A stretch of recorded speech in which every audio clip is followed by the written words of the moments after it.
Hola, hola. Vamos a hablar nuevamente del tema de formación de suelos. Esta vez vamos a hacer un video y vamos a indicar diciendo que durante millones de años de historia geológica se han generado cambios continuos en lo que es la transformación de los suelos, ¿no? Entonces eso es cierto. Evidentemente los suelos se han transformado y se siguen transformando en el transcurso de los años, ¿no? Aquí tenemos un claro ejemplo en el cual indicamos cómo es la transformación. Inicialmente es una lava fluida para luego transformarse en una roca ígnea, esto en un suelo residual, luego en un sedimentario y finalmente se transforma en una roca metamórfica.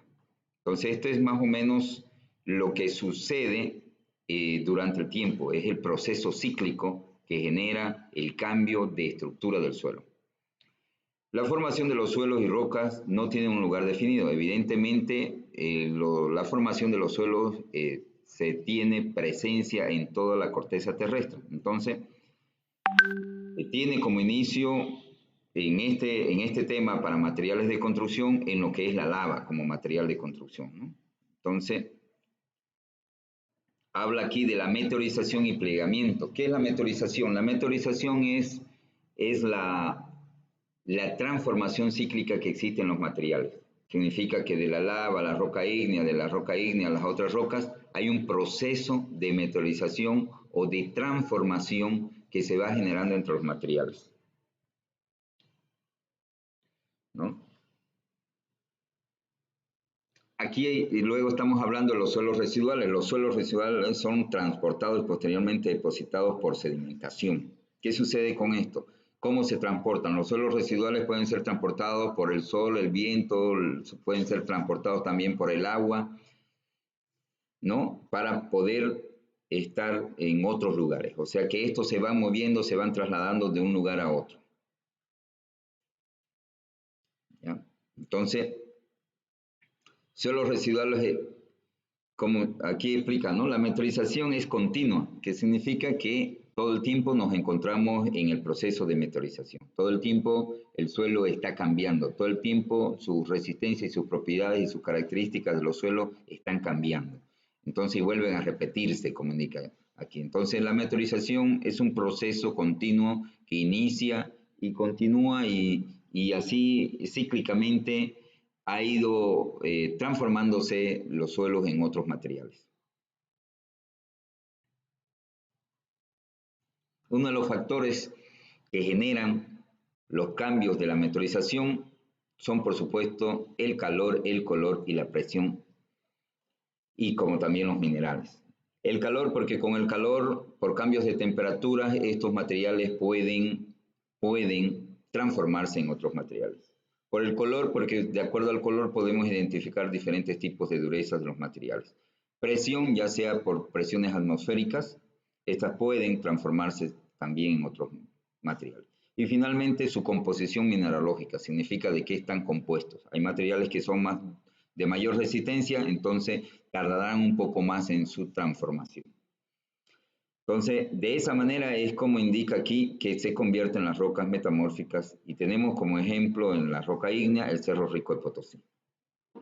Ahora sí vamos a definir lo que es la roca ígnea. Las rocas ígneas son el resultado del enfriamiento y endurecimiento de la masa fluida o lava, o sea que podemos decir que la roca ígnea es el primer suelo o material que está constituido en primer orden a través de la transformación de la lava en un suelo ya más firme y de mayor dureza, que se representa, dice, en el interior de la corteza terrestre. Se las conoce también como rocas magmáticas, ¿no? Pertenecen a esto los granitos, dioritas, yesitas, felsitas, son todos sus compuestos o componentes mineralógicos, ¿no?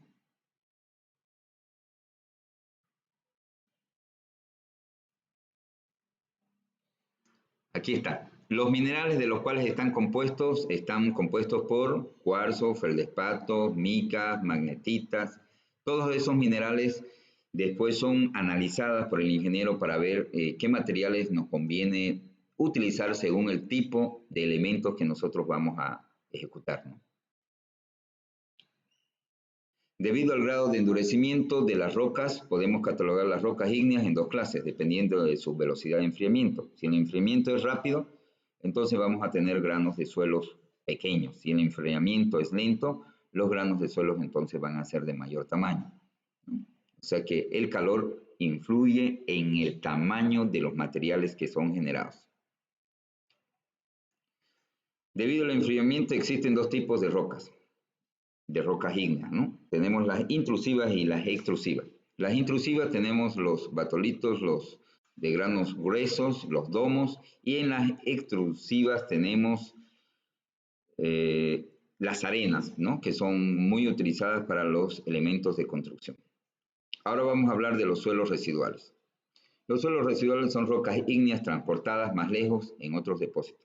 Resultan de la descomposición o meteorización. O sea, aquí estamos diciendo que los suelos residuales han sido originarios o se han originado de la roca ígnea, ¿no? Entonces estos sufren las transformaciones para cambiar su estado a un suelo más fino, en este caso los suelos residuales, ¿no? Y son depositados generalmente en el mismo lugar donde se inició la meteorización. Entre los factores que influyen en la meteorización tenemos el clima, temperatura, tiempo, tipo de roca, vegetación y drenaje.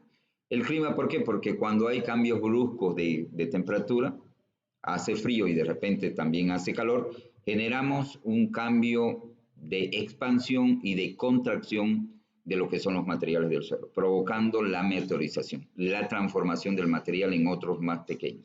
La temperatura, las lluvias.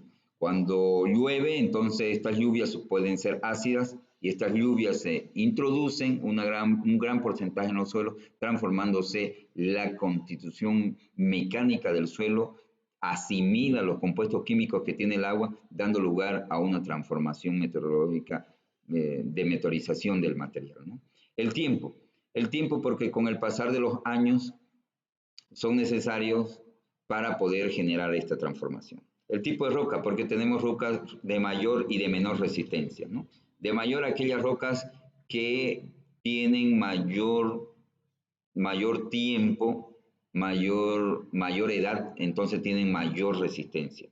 La vegetación, porque la vegetación tiene raíces ácidas, químicas, que en el suelo generan una transformación también del grano del suelo del cual están compuestos estos vegetales. Los drenajes por los cuales circulan aguas de todo tipo, hacen arrastre, generan también transformación en nuestros materiales que son los suelos. Los suelos residuales en su estructura tienen tres capas, superior, intermedia y la inferior. La zona superior es de mayor grado de meteorización, o sea, es más fuerte. ¿Qué significa esto? Que los materiales, que las obras, que los elementos de ingeniería que están sometidos a la abrasión, como en este caso son los pavimentos rígidos, las aceras, las losetas que se construyen y que están sometidos a la abrasión de las ruedas de las llantas, entonces van a tener o van a ofrecer resistencia al tipo de carga de la abrasión de las movilidades que las transcurran, ¿no? Entonces, es importante conocer, digamos, de estos suelos residuales y cuáles son sus propiedades de resistencia. Algunos ejemplos de los minerales de las rocas ígneas. Tenemos aquí, por ejemplo, dice ejemplos de los minerales de la roca ígnea. Tenemos los limos arenosos, arenas limosas, ferromagnesianos, basaltos y arcillas marmorillonitas. Nosotros, desde el punto de vista de la construcción, nuestros hormigones, para la fabricación, en este caso de hormigones, nosotros siempre tenemos que alejarnos de lo que son las arcillas, los limos, ¿no? Porque son materiales que nos generan una baja o una caída de la resistencia. Entonces, los minerales que nos interesan, que pertenezcan a las rocas, en estos casos serían los ferromagnesianos y los basaltos. Las arenas que tienen limo nos bajan la resistencia y los materiales rocosos que tienen arcilla también nos bajan resistencia.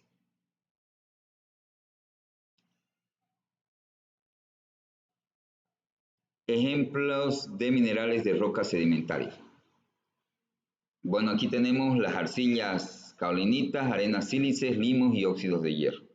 Como sabemos y hemos dicho anteriormente, las arcillas siempre nos hacen bajar la resistencia, a no ser que estemos utilizando una arcilla, caolinita o monorriñonita en un dique deflector para poder evitar el ingreso del agua.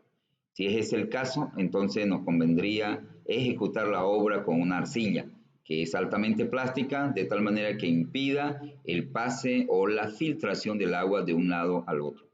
En el caso de que sea hormigones, aquí nos conviene tener arena de sílice, porque el sílice es un material, es un compuesto que se puede fabricar y que es muy importante en los hormigones, ayuda a alcanzar mayores resistencias. Los limos no son materiales que nos puedan interesar para la resistencia a hormigones. Bien, y los ejemplos de minerales de las rocas metamórficas, tenemos las pizarras, pero vamos a quedar ahí. Hasta aquí sería nuestro primer video correspondiente al tema de formación de los suelos.